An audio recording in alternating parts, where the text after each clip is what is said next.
Привет, с вами Корней. К сожалению, с гомункулом пока никаких изменений не произошло, но зато я сумел набрать жидкость, которой он плюется, взять ее образец.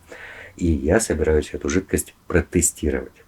Долгое время мне не удавалось взять образец этой жидкости, потому что гомункул плюется редко, и у меня не получалось подловить момент.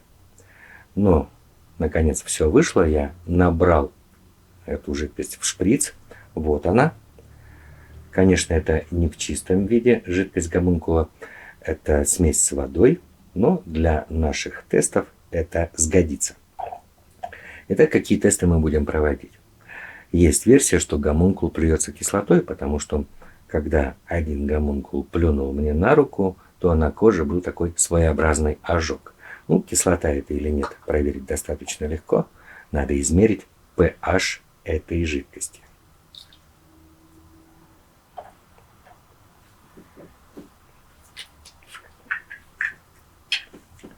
Так.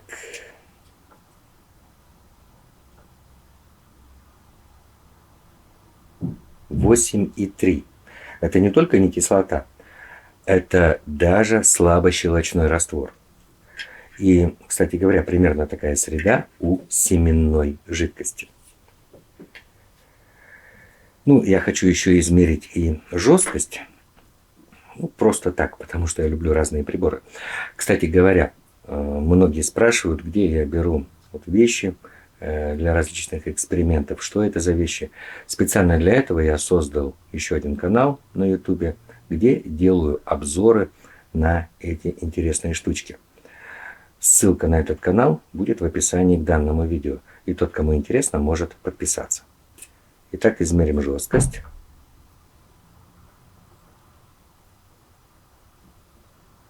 «486», даже 488. Это большая жесткость, и это значительно выше, чем жесткость воды, которую я наливаю в аквариум. То есть здесь явно содержатся какие-то соли, какие-то выделения гомункула. Еще одна версия, что же такое эта жидкость, заключается в следующем. Возможно, гомункул подобным образом размножается, потому что именно так размножаются некоторые морские организмы. Для того, чтобы это проверить, надо исследовать эту жидкость под микроскопом, потому что в этом случае в ней окажутся половые клетки. Я возьму немного воды. Исследуем мы это попозже. И еще одна версия, которая кажется мне весьма правдоподобной, это то, что гомункул плюется ядом. Потому что вот то раздражение, тот ожог, который был у меня на коже, мне кажется, что это все-таки яд. Чтобы проверить эту версию, нужно испытать эту жидкость на каком-то живом организме. Если организм погибнет или будет чувствовать себя плохо, то, следовательно, эта жидкость ядовита. Какой организм лучше использовать? Ну, у меня есть внук, и он посоветовал мне использовать комнатное растение. Мне эта идея понравилась. Действительно, почему бы и нет?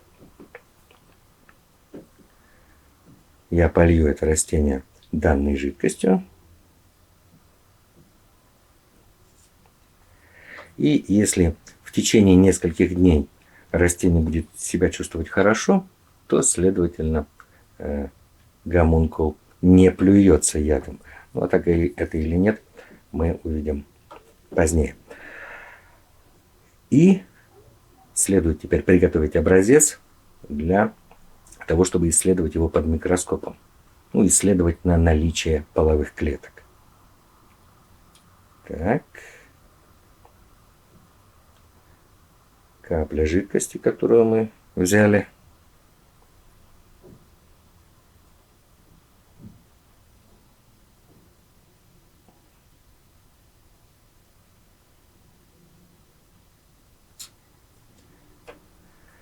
Иммерсионное масло.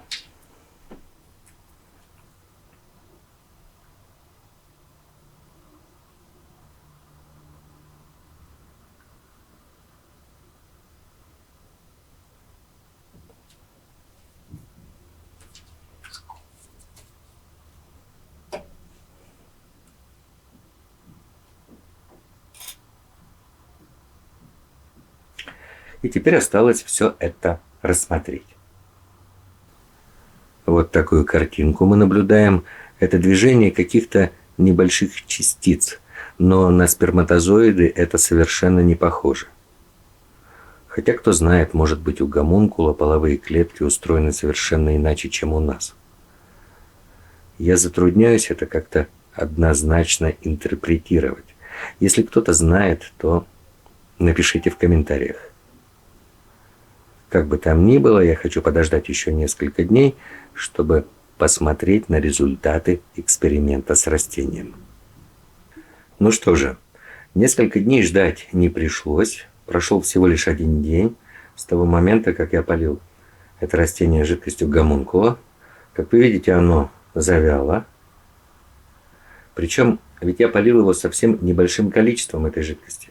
То есть, если бы эта жидкость была просто неблагоприятна для растения, то такого количества, конечно, не хватило бы, чтобы растение погибло. По крайней мере, так быстро. Это действительно похоже на что-то ядовитое. Подводя итоги нашим исследованиям, можно сказать, что версия того, что гомункул плюется именно ядом, является наиболее вероятной из всех. Ставьте лайки, подписывайтесь на канал. С вами был Корней. Пока.